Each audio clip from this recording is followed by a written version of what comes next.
Donc, on débute avec la première présentation. J'invite Mme Anne-Louise Carson avec Mme Hélène Drapeau, vice-présidente de la Corporation du Temple, à venir à l'avant, s'il vous plaît.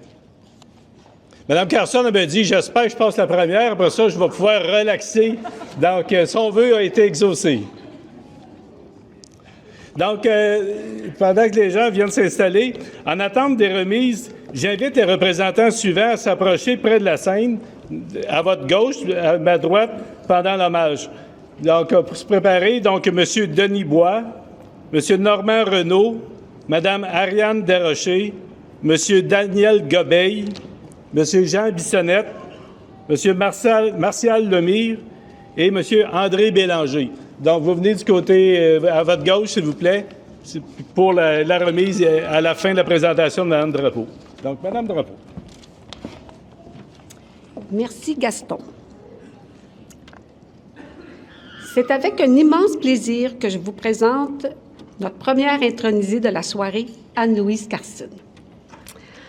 Anne-Louise Carson est née et a grandi à Durham-Sud sur la ferme Carsondale, une entreprise familiale fondée en 1865.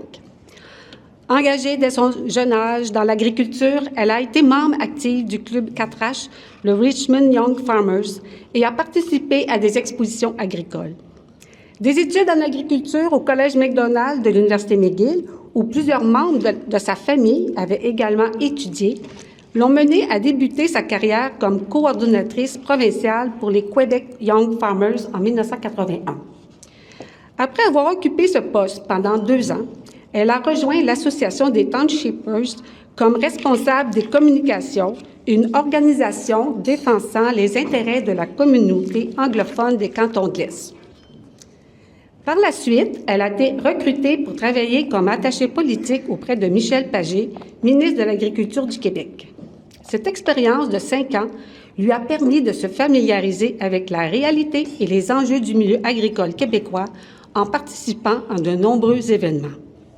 En 1991, Anne-Louise Carson a été nommée directrice générale de Bovitech, la filiale de transfert embryonnaire du Centre d'insémination artificielle du Québec. Sous sa direction, Bovitech a développé des techniques de pointe, comme la congélation d'embryons et la fécondation in vitro, tout en favorisant les exportations d'embryons bovins dans près de 30 pays. L'entreprise s'est imposée comme un acteur majeur de la génétique bovine à l'échelle internationale. En 1998, Bovitech est devenue une filiale de Cimex Canada et elle a ensuite rejoint le groupe Lactel, où elle a travaillé au développement de partenariats internationaux. En 2000, Anne-Louise Carson a intégré le programme d'amélioration des troupeaux laitiers du Québec, qui deviendra Valacta, puis Lactanet.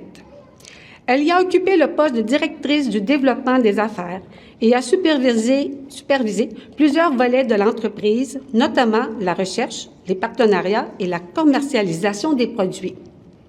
Elle a également mis en place un réseau de conseillers stratégiques pour soutenir les producteurs laitiers. Son travail a contribué à positionner le PATLQ comme un centre d'expertise en matière de production laitière et à rehausser les services auprès des producteurs. En 2006, Mme Carson est devenue directrice générale d'Eastern Breeders Incorporé, un centre d'insémination bovine en Ontario. De ce fait, elle devient la première femme à occuper un poste de direction générale dans le domaine de l'insémination au Canada. Sous son leadership, d'importants investissements ont été faits, dont la construction d'étables pour le bien-être animal. Elle a joué un rôle crucial dans la fusion d'Eastern Breeders avec GenCor, une autre coopérative d'insémination, pour créer EastGen. Cette fusion a renforcé la stabilité financière des 2 entités. Et bien que cette décision ait mené à la suppression de son poste, elle a fait preuve de leadership en priorisant l'intérêt de l'industrie. Puis, en 2012, elle a été nommée chef de la direction de Hosting Canada, devenant ainsi la première Québécoise et la première femme à occuper ce poste en 140 ans. Sous sa direction, Hosting Canada, la plus grande association de races bovines au pays, a organisé des événements importants, dont la Conférence mondiale Hosting. Elle a également dirigé la programmation d'envergure du nouveau livre généalogique, une initiative qui a considérablement amélioré l'efficacité du travail et permis à l'association d'atteindre des records d'enregistrement malgré la diminution de troupeaux laitiers au Canada. Anne-Louise Carson a aussi joué un rôle clé dans l'établissement de partenariats avec les producteurs laitiers du Canada pour l'évaluation du bien-être animal dans le cadre du programme ProAction.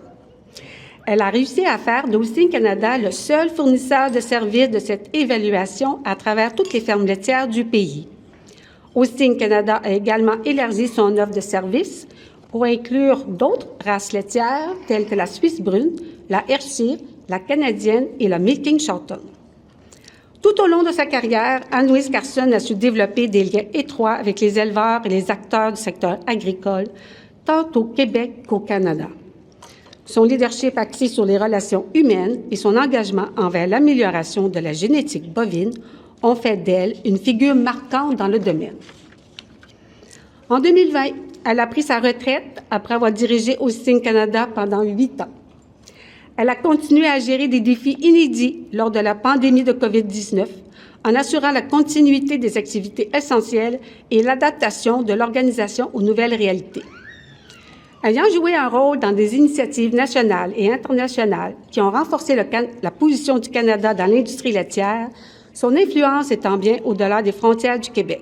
Son engagement auprès des producteurs, ses efforts pour promouvoir l'innovation technologique et son travail dans le domaine de la génétique bovine ont laissé une empreinte durable sur l'agriculture canadienne.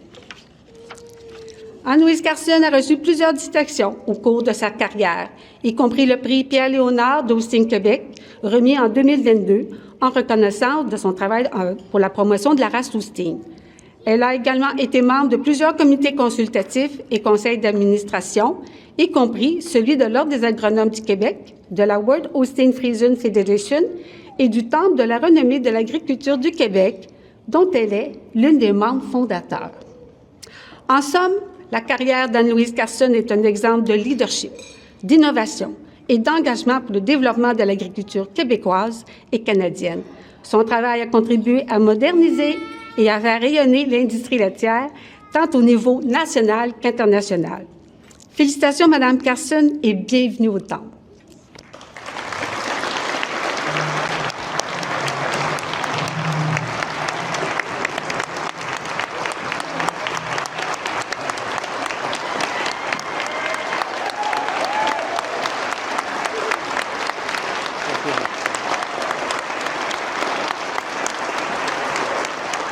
Merci, Mme Drapeau.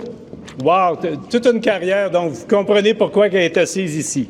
Donc, j'inviterai à présent, pour les remises, M. Normand Renaud et M. Denis Bois à venir faire la présentation de la photographie officielle.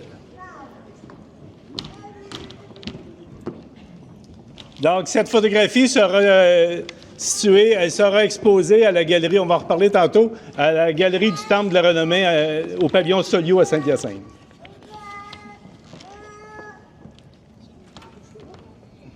Ah ben.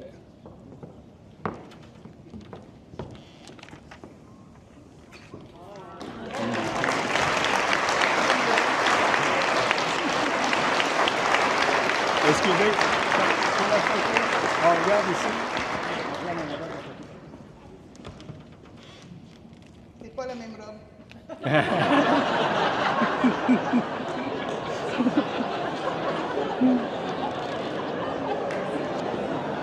C'est pas grave, un rien vous habille. Merci. À présent, j'invite Mme Marianne Desroches, de la terre de chez nous, à venir remettre un laminé. Vous pouvez demeurer debout.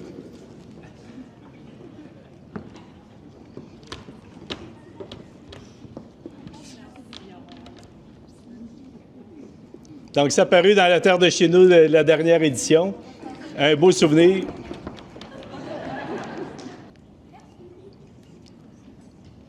Maintenant, j'invite M. Daniel Gobeil, des producteurs de l'Est Québec, à venir remettre la plaque souvenir.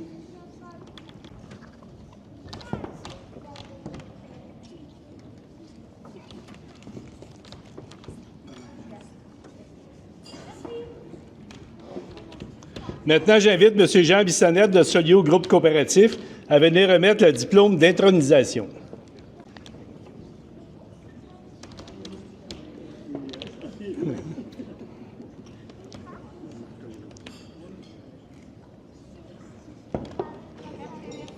Merci, M. Bissonnette. J'invite M. Martial Lemire d'Agroupeux Coopérative laitière à venir remettre l'épinglette à l'effigie du temple.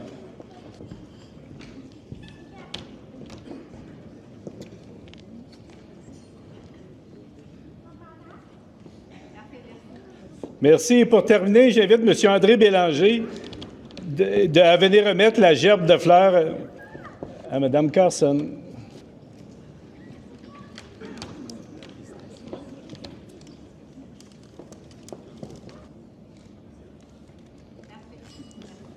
Donc, merci beaucoup. Madame Carson, vous allez venir ici tout près de moi.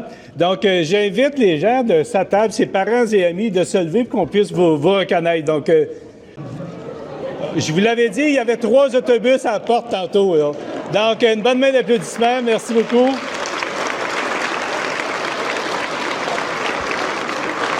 C'est beau à voir. Hein? Donc, merci. Je laisserai Mme Carson à vous dire quelques mots, s'il vous plaît. Au bout de 10 minutes, j'enlève le micro.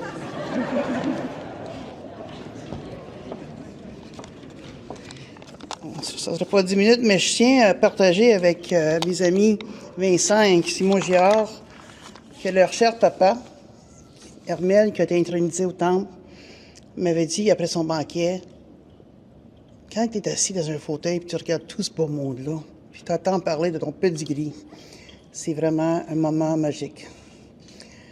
Je vous dis que Hermel avait bien raison. Alors, chers dignitaires, monsieur le député Johnson, administrateur du temple, que j'admire beaucoup, famille, amis, mesdames et messieurs. Mes premiers mots seront pour ma consoeur et mes confrères de la QV 2024. Félicitations Odette, Marcel, Serge. En plus du lien de l'année de notre admission, je suis ravi de savoir que nous ayons tous un lien avec l'Université McGill. Il y a tellement de personnes, dont dans cette salle, qui méritent d'être admises au temple. Ce qui me permet d'être sur cette scène n'est pas que j'ai fait plus au mieux que vous. C'est que j'ai été très bien entourée. Certaines de ces bonnes personnes se sont même donné le trouble de préparer la documentation qui donne le résultat de ce soir, le tout à mon insu. Merci d'un bien petit mot pour décrire toute ma reconnaissance. Je remercie aussi de tout cœur mes parrains qui ont officiellement proposé ma candidature, soit les partenariats Hosting Québec, Hosting Canada et Boivitech Cimex. Ce fut un privilège de travailler pour vous et pour tous les producteurs laitiers. Le fait que ma candidature fut présentée en partenariat me touche encore plus. J'ai toujours bien aimé ce mot partenariat. Oui, j'étais très bien entourée. Vous le voyez ce soir. Mais j'ai aussi été très bien guidée dans ma carrière et dans ma vie. Je remercie sincèrement ces nombreux producteurs et productrices qui ont siégé sur mes conseils, comme je les appelais, laissant leurs importantes entreprises pour de nombreuses journées par année pour le bien de l'industrie. Quel dévouement! Je suis ici grâce à tout ce monde, mes collègues et mes employeurs. Alors, je partage ce magnifique moment avec vous tous et toutes. C'est délicat de mentionner des noms, mais je tiens à souligner 2 personnes. Mon ministre, comme je l'appelais, Michel Pagé, et mon mentor, Robert Chicoine. 2 hommes qui ont cru en moi au tout début de ma carrière. D'ailleurs, pour les gens de ma génération, je tiens à souligner que les enfants de Michel sont ici ce soir, ça me touche énormément. Aux employeurs dans la salle, je vous invite à être inspirés par leur approche. Parfois, la détermination, le feu sacré, une ouverture à apprendre peut remplacer l'expérience. Parfois. To my other province friends, thank you for being so welcoming to this Quebec girl. I literally felt at home in every province. Si j'ai pu faire carrière en génétique, c'est parce que moi, j'en ai de la bonne. À ma famille, sachez que nous souper autour de la table de grand-maman me ramenait toujours aux vraies choses de la vie. Quelle richesse! Je vous aime bien fort. Un dernier petit mot, ça prend maintenant une main complète. Parce qu'on m'avait dit, je pense qu'il y avait déjà 3 madames au temple. Mais disons 4 doigts ou 5 doigts pour compter les dames admises au temple. Ceci n'est pas une critique. Parce qu'on ne peut pas regarder hier avec les yeux d'aujourd'hui. Mais tenez-vous bien. La vague s'en vient.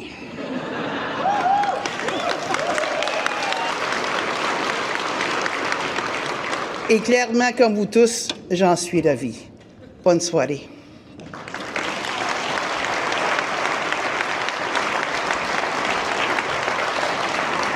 Donc, une dernière ovation debout pour Mme Anne-Louise Carson.